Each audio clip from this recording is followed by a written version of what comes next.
Normally whenever you meet people and whenever they become famous and they always say that it just happened, but it is exactly the same story. It just happened. I came over to Dallas in 2003 to visit one of my friends, and I just somehow there is something in Dallas. It's exactly that I feel for Lahore, and I feel so relaxed and so comfortable, and starting from the weather to the people of Lahore that I fell in love with, and this time it was Dallas. So I went back in 2003 and came back in 2006 again, and then I was just look. I don't know exactly, but I just wanted to do something because I didn't want to sit idle. So I gave a call to one of the radio stations then, and then they asked me. It was around an hour or so that I kept talking to them on the telephone. Next day I was on their drive time show, and I just realized it. But this is what I was born to do. Topics. All these topics that you listen to, it just comes to me whenever I'm in the shower, or whenever I'm driving, or whenever I'm talking to somebody. It just comes to me that basically my topics are topics of the show are, you must say that, inspired by my life, and things that we don't keep track of and we don't actually think about them, but they can make our life the way I made my life. And people that I really admired in my life, the role models that I had, I was just reading their life stories, and then I realized all these things, like topics about stress management, the kind of lifestyle that we have, anxiety, depressions, and all these things. That's a daily thing, and we are not managing it. We are not managing on our time. Time management is not there. We have no idea. We have no mental faculties for crisis management. Zindagi mein kisi waqt, anytime crisis can happen. And then especially the best thing was whenever I was growing up, the thing that my father told me, and afterward working in an institution also I learned, जो आदमी अपने आप को पहचान गया और आपको पहचान गया. So you have to know God. That was the most important. And there are three most important things in life which we are not considering, which is relationship with human beings. All the religions in the world say the same thing. So relation with human beings, relation with yourself, and relation with God. So all these three things combined is the basic motivation of this show. Is there a challenge because your audience is multi-religious? So how do you manage it there? Keeping your beliefs also, but not compromising on your beliefs, and then conveying the message. That's an amazing thing actually, that I have got different audience from different cultures and different backgrounds and different mental calibers also. Starting from a truck driver, a man standing at the grocery store, to a psychiatrist, to a philanthropist. And that is what is challenging, and that's what keeps my mind going. So I have no problem with all the religions because I was born a Muslim, and then afterwards I studied religion, Islam as a whole, and everything. This evolution of my personality started when I read Quran with the translation, and then I realized I started reading other books also. When I'm talking about Hindu, so we've got Hindu is the most. The second biggest community, or the first, I guess, as far as the population is concerned, is Hindus. So if you see Rig Ved, Yajur Ved, Atharva Ved, Sam Ved, when you see all these books also, and the point, the basic concept of Bible, now there are 73 Bibles, that's what they say actually, but all these have the same moral values, ikhlaqiyat, morality, and diniyat, education about religion. That makes a religion. And basically all the religions are, it's just about matter of time. Like Judaism came 3,000 years, you can trace back to 3,000 years. Christianity you can trace back to 1450 years, so 2050 years, and Islam 14,050 years, and Hinduism traces back to 5,000 years. So different times, different environment, different set of thinking, and different lifestyle. So all these things, once they come together, the basic motivation was same. Be very fortunate to have friends when I was growing up, and then meeting different people. Even on an airport, I can bump into a Buddhist guy somehow, or a Christian, or a Hindu, or a Jew, and all that. And people were so opened up in front of me about their beliefs, how they think about Pakistan, how they think about religion, especially Islam. And the most torturing thing was me for the way they were portraying Islam to me. That was not exactly how it was. So, because people are educated by the media, which is mostly yellow journalism, they don't know how to read in between the lines. In a relationship, whenever you are asking them for something, they would want to read in between the lines. Why is somebody being so nice? But they would never question the media and whatever is, put to thought, so that they should relate to all these things in their life. So I was just disturbed by ignorance of the people about religions, about Islam, about Pakistan, about India, the way we fight, and all these things.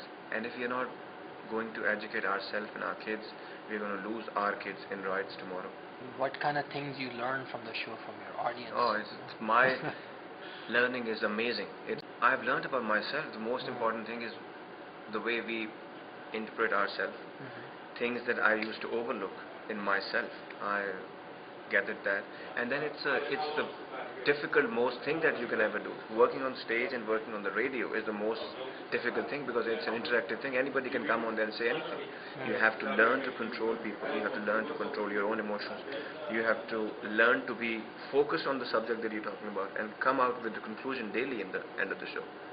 And the poems has to be related to the show. Song has to be related to the show. Everything should should be in proper place. And that's a challenge, and doing it daily.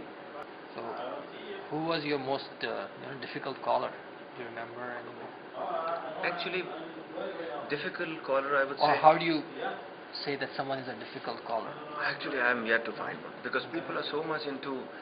They are mesmerized with the concept of the show. See, I have never seen this kind of show in my life, ever on the radio and television. The concept of the show is, here is a topic that is related to our life. You come and give your own point of view. We are not correcting anybody. We are not putting thoughts in your head. We are having a platform which was in a constructive way. Everybody coming in with their own point of view, making their own deductions and getting a conclusion out and going to home, and might be applying it in their life. So people have been changed with this show. They call me off there, they call me on there, they say what they have learned from the show. So I think it's an amazing thing that can happen to myself. Third best thing that ever happened to me in my life is this show. What are the first two? I'm not going to tell you that. Yeah. With respect to your topics, you said you just come up. Oh, let me tell you second best thing. Yes. Second best thing is the brain that I have got from my father and the heart from my mother. I take both these things, different genes, different thinking pattern.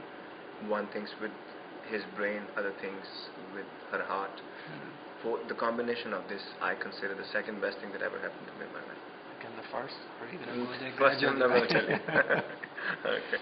I'm from, basically we are from Turbela Dam. Okay. They constructed a dam there. It's the biggest mud dam, you can say, matti ka sabse bada dam.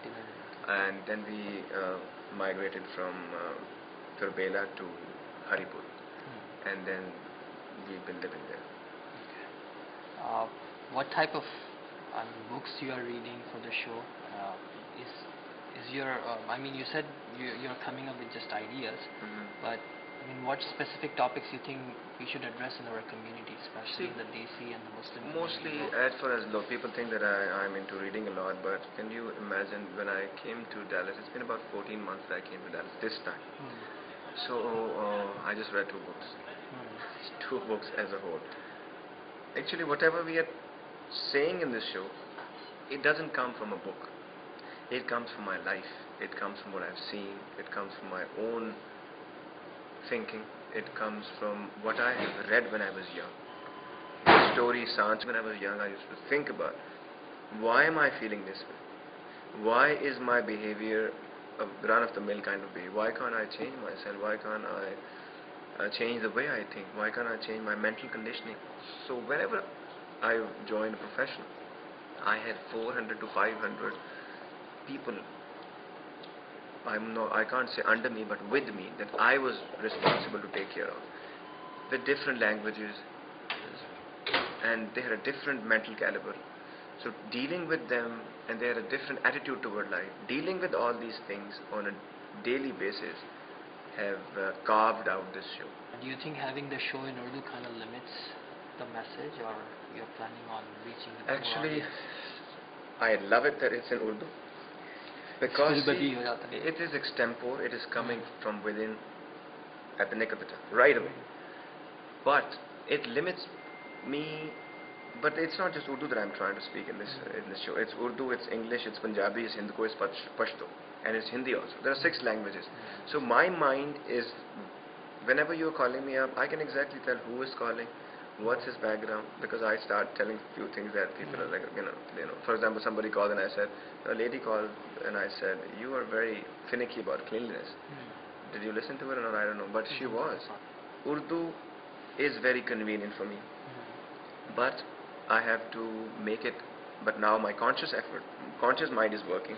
I have to make it so simple that a Hindi speaking guy can understand. Like these films, they say Hindi films are Urdu films. So it's like everybody can understand. If you have to say about maybe 2 to 3 qualities that Desis or the Muslim community here needs to improve, what would they be? Because you have spoken to so many people. Based on your experience, what do you think they should improve? For what we should do is whenever we meet somebody who is not a Pakistani, who is not an Indian, we need to say good things about our country. Which, secondly, you have to be more friendly. Smile, for God's sake, to people. We don't smile. The way we talk to people, we just try. Sometimes we are overconfident. Sometimes we are underconfident. There is a middle thing at the dal. Moderation is taught. So you have to understand. Sometimes and we don't have to be a wannabe. I don't need to speak an American accent. I am perfectly fine with my Desi accent because we were taught with British accent, and when I was growing up, I had a certain articulatory sound box. If I'm a Pashto speaking guy, my sound box is liable to be that way. If I'm a Hindko speaking or a Urdu speaking guy, we need to be proud of who we are. If we are not a proud Pakistani or a proud Indian, we can't be a proud American. So you have to understand that. Get to the basic. Bunyad nahi theek to building kaise theek kare? What do you think about the level of tolerance? Very low. Patience. We lack patience. Whenever I was young, my father used to tell me, you lack patience, you lack patience. And I was unable to understand what is this bala, that thing which is called patience. Later on when I realized, now he is mostly asking me. I did not ask for that kind of patience. You have to be excited about few things also. But see, we are just trying to, that everything should be in our control. What we need to learn is the controllable factor and the uncontrollable factor of life. Whenever you go to a rehabilitation center, I watched it in one of the movies, and later on when I came over, I talked to people also. I met this guy who was in Hollywood making short films and stuff. He said that he was in rehabilitation, and I told him something, and he looked at me with eyes wide open, and I said, when they sit in a circle with their hands in each other's hands, and they say, "Oh God, grant me the serenity to accept the things that I cannot change, courage to change the things that I can, and wisdom to know the difference." That is the whole, that's the moral of the story. So if we get this thing straight in our head, everything will be straightened up that we want to do. My basic message is for humanity first, which comes first to me, and which is just say no to drugs, no alcohol, no smoking, all these things, because they all make you a handicap. A man who is handicapped cannot stand up for what he believes in, and if you can't stand for what you believe in, you are liable to fall for anything. So, and secondly, trust yourself as a Muslim, trust yourself as a Pakistani, trust yourself as an Indian or as whatever country you belong to, but trust yourself and be who you are. If you are not going to accept yourself the way you are, people are not going to accept you. If you don't respect yourself, nobody is going to respect you. And respect, everybody wants to be respected, but they don't want to give respect. If I don't respect somebody's mother, why would I expect him to respect my mother? Same goes for religion also. If I don't respect somebody else's religion, they would not respect my religion. Same goes for the country also. If you don't respect my country, why would I respect your country? We are expecting others to be angels, and we are not expecting ourselves to be human even. So that's the problem. If disparity is there, you're not going to get anywhere. That's it.